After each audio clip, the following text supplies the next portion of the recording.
Hello guys, before we go to this video, I would like to thank you for the 60,000 subscribers here on the channel. You are amazing! The channel started just over 2 months ago, and we've already reached this unbelievable mark. Thank you so much. With that, I can see that you're very strong, and I prove this once and for all. I would like to ask you for a favor. Here in the description, there will be a link to another channel of ours, where we also talk about Dragon Ball Z, and we are publishing amazing stories there. If you like Dragon Ball Hakai, I'm sure you'll also love the stories we are publishing on the other channel. The channel is almost reaching 1,000 subscribers, and if you help me with that, I promise to do a whole week only with Dragon Ball Hakai videos. So, click on the link in the description. Thank you so much, and let's go to the video. Hakai.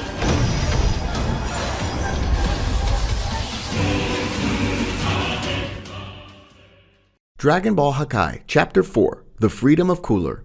Planet Hale is an inhospitable planet with an icy climate where apparently no living being is able to survive for long. On top of a large glacier, a ship lands, which we can identify as Frieza's ship. The ship's gate opens, and who comes out is Frieza, accompanied by his 2 loyal servants, Kikuno and Berry Blue. They walk across the glacier until they come to a rock of ice. Kikuno presses a button that is hidden in his rock, and it's revealed that it's actually an elevator. They enter the elevator, which takes them inside the glacier. While in the elevator, Frieza comments that it's been a long time since they've been in that place. Berry Blue agrees and adds that's the last time King Cold was with them. They went there to lock someone up. Actually, that prison was built to hold that person, and after that, it was no longer necessary for them to go there. When the elevator door opens, they're in a hall inside the glacier, and in that hall are several soldiers from Frieza's army. At first, they're talking casually. However, when they see the Emperor, they are immediately startled and kneel down. Frieza smiles, says that there are many soldiers there, but they're all useless. If he woke up, they would all be killed. Berry Blue, in his thoughts, remembers that many years ago, the general of Cold's army was the Great Cooler,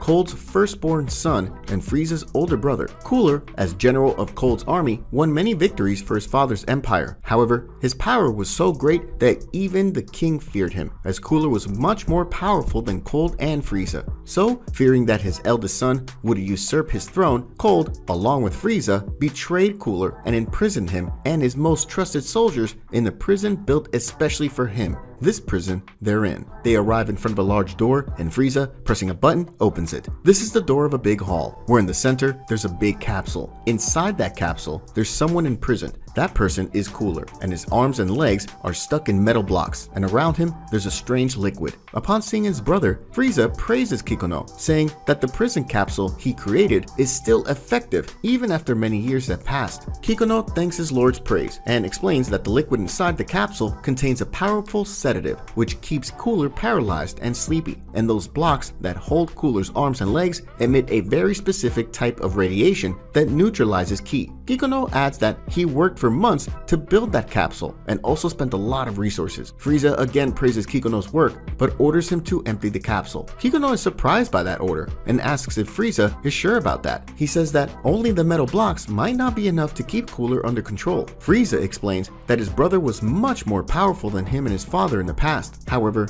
since being arrested, Cooler has not increased his powers, but he, Frieza, has gotten much more powerful.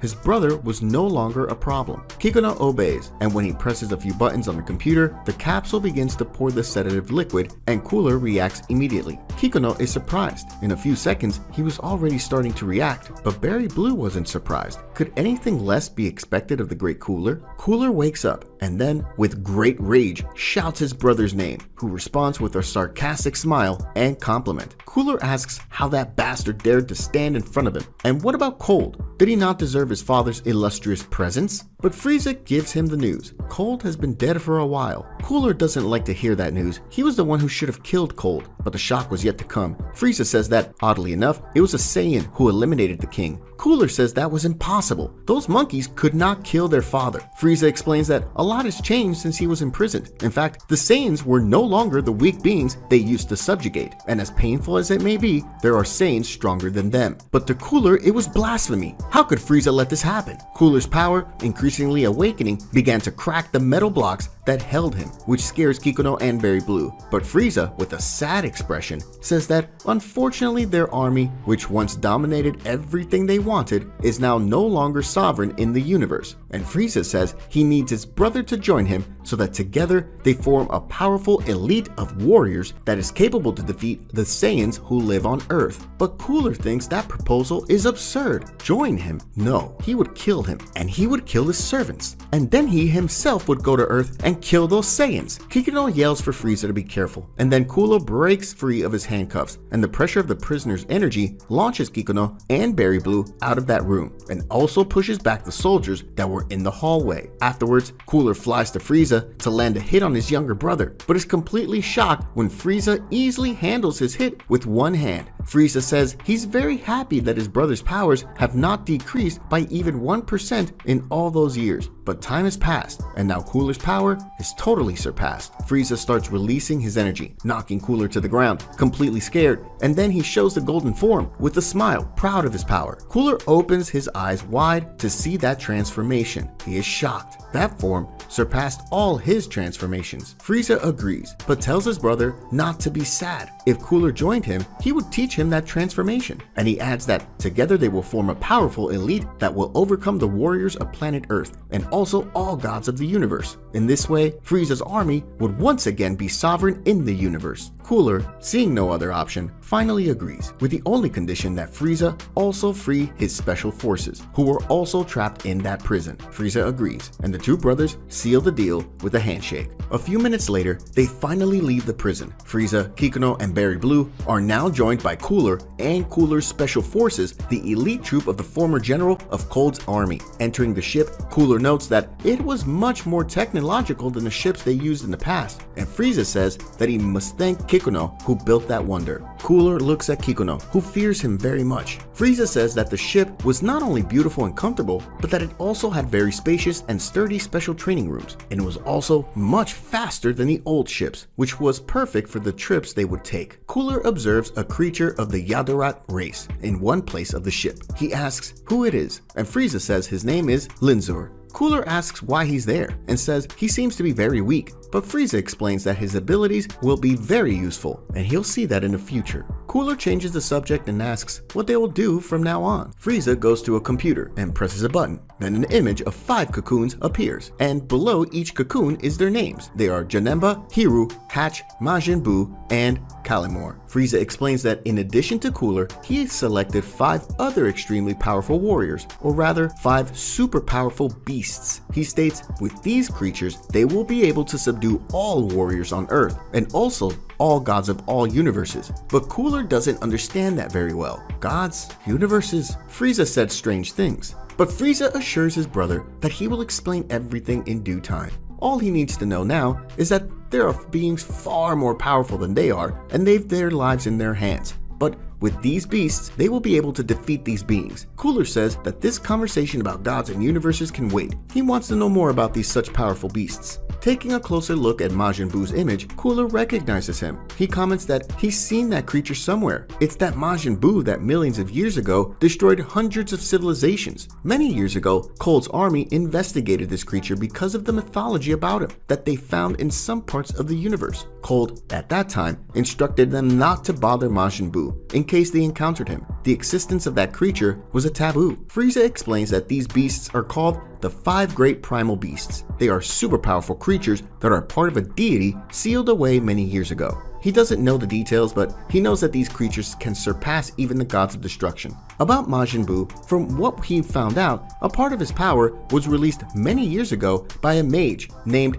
BBD, and it was that part of Majin Buu's power that caused all that destruction they'd heard about. That part of Majin Buu was released again a few years ago, but was defeated by the Saiyans. However, there's still most of Majin Buu's power that has not been unleashed, and it is this part that Frieza intends to use. Cooler is surprised. How can his brother know so much? How does he know about those beings and where to find them? Frieza explains that he learned all of this from a being called Zuno, an omniscient being who lives in their universe. He forced Zuno to reveal all this information. Zuno talked a little too much, wanted to tell everything in detail, so he forced him to summarize the information. and the important thing is that now he knows who the beasts are and where to find them. Frieza points to one of the creatures, Janemba, and says he will be the first they meet. Eager, Cooler tells him to go soon. He's curious to find these primal beasts. A month later, Kikuno and Berry Blue are bored by the trip, but suddenly something alerts them, a massive fissure in space. Kikuno thinks it must be there, but Berry Blue is sure it is. Frieza and Cooler are training in a special room. Cooler is completely exhausted while Frieza is apparently fine. Frieza praises his older brother, saying that in that month of training, he evolved what he would have evolved in 2 or 3 months. But Cooler is not surprised. After all, he's the great Cooler. But in his thoughts, Frieza says he'll be watching his brother's evolution, and if for some reason he thinks Cooler might be a threat, he won't hesitate to kill him. Their conversation and Frieza's thoughts are interrupted by Berry Blue, who warns them that they're arriving. Frieza and Cooler go to the main room of the ship, where they see where they're going. Cooler asks what is that place and why are they going there?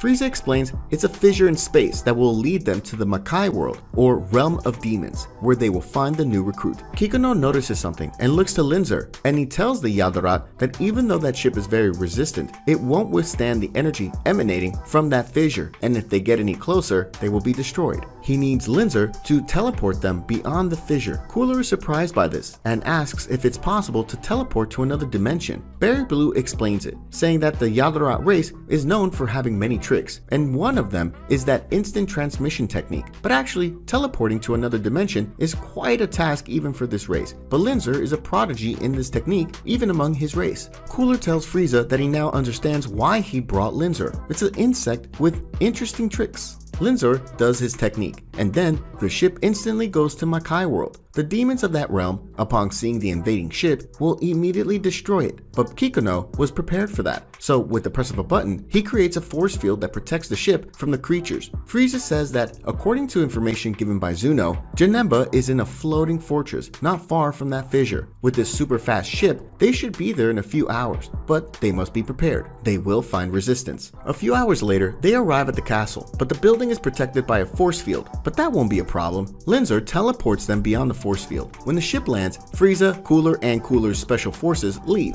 In the castle courtyard, they find a monster that is guarding the entrance, and as soon as it sees the invaders, the monster roars and runs towards them. Frieza says that this was a good opportunity for Cooler's men to show if they are still worthy of belonging to Frieza's great army. Cooler tells his men not to let him down. The trio of soldiers place themselves in front of their leaders. Captain Salza uses his tracker to measure the monster's power. The number is 250,000, which Salza finds impressive, but he says that together they'll be able to win. The captain orders the soldiers to make battle formation 16, and they agree. Frieza, in his thoughts, reveals that he remembers this old division of Cold's army that surpassed the Ginyu special forces. While Dor is facing the monster, Frieza, in his thoughts, reveals that he, in brute strength, surpassed all soldiers in his father's army. He could compete in strength even with gigantic creatures. While Knives takes advantage that Dor stopped the monster and accumulates energy in one of his hands and releases this energy to paralyze the monster, Frieza thinks that he doesn't have such impressive attributes,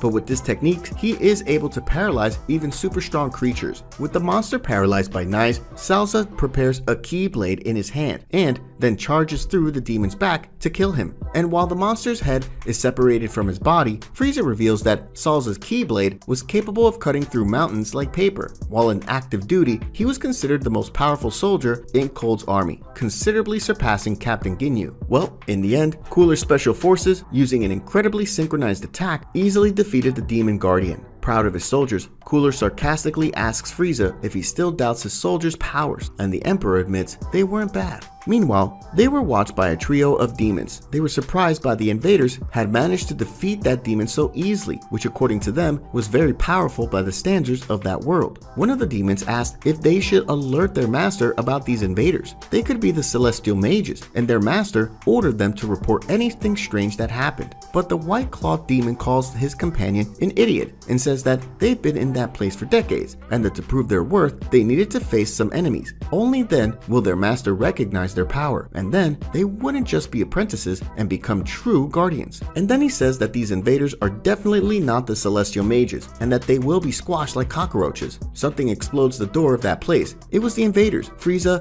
Cooler, and their soldiers. One of the demons says that no matter what they want, they won't go through. Frieza looks at Janemba's cocoon and says that it's good to know his next soldier is well guarded. But one of the demons says he can't make Janemba his soldier. This beast has colossal power and he can't be controlled. Frieza, with an annoyed expression, says that he has known someone with colossal power and that he has seen a method to control people like that. When he says that, he remembers Brawly. The Guardian insists that he can't do that to Janemba, but Frieza doesn't want to talk and asks if Cooler's special forces can handle him. Salza, measuring the enemy's power by the tracker, says they only have 20,000 power, which is ridiculous. Then he tells the other soldiers that no battle tactics are needed to deal with them, just attack. Cooler's special forces attack. Dor lands a punch on one of the demons. The other demon, drawing two swords, attacks Knives, who retracts his head to avoid a deadly cut and then paralyzes the Guardian with his energy. And Salza, with his Keyblade, attacks the Guardian leader, who defends himself with a sword that he takes out of his leg. But Salza fires a Ki Blast in his hand, making him drop his sword. And then Salza attacks his enemy one more time to finish him off. But to the captain's surprise, the demon easily grabbed his blade with his hand. At the same moment, Dor, who thought he had seriously injured the other Guardian with his punch, has his arm caught and is counterattacked with a punch that knocks him down at the same moment, apparently affecting his organs. The other demon, who is apparently paralyzed by Knives' technique, shows that he can move and with an energy attack hits the soldier, who is surely defeated. Salza doesn't understand what's going on. With their fighting power, they shouldn't be able to do this. But then the tracker starts measuring another result, and now their power is 150 million. The demon leader says that he apparently misjudged the situation, and then he breaks the soldier's hand, who falls to his knees. Cooler doesn't understand what's going on either, and asks Frieza if he gave his soldiers a broken tracker. Frieza explains that no, on the contrary, those trackers are the most advanced his army currently has. What happened was that the enemies were hiding their power, so the trackers could not detect it. Cooler, disapproving Frieza's attitude, asks why he didn't tell Salza and the others. Frieza replies he wanted to see how the soldiers dealt with the sudden change in enemy power. Meanwhile, while the demon leader makes Salza suffer, he says that's what happens when they face the Celestial Guardians. But something hits the demon and pulls him away from Salza. It was an attack launched by Cooler, who walks up to his subordinate's side. Cooler scolds Salza, saying it's depressing to see his soldiers being humiliated like that, and says he shouldn't have attacked without strategy. Salza apologizes. He didn't want his lord's intervention to be necessary. But Cooler, taking a good look at the enemy trio, concluded that no matter if his soldiers attacked with a good strategy or not, they wouldn't be able to defeat even one of the enemies. The difference in power was too great. That was a problem for him to solve himself. Cooler advances, and facing the enemies, says that they exposed his soldiers to ridicule, and that group bears his name, and no one shames his name, and is unpunished. Now, they will be slaughtered by the great Cooler. Cooler will now face the trio of demons. Will he be able to defeat the enemies? Find out in the next chapters of Dragon Ball Hakai.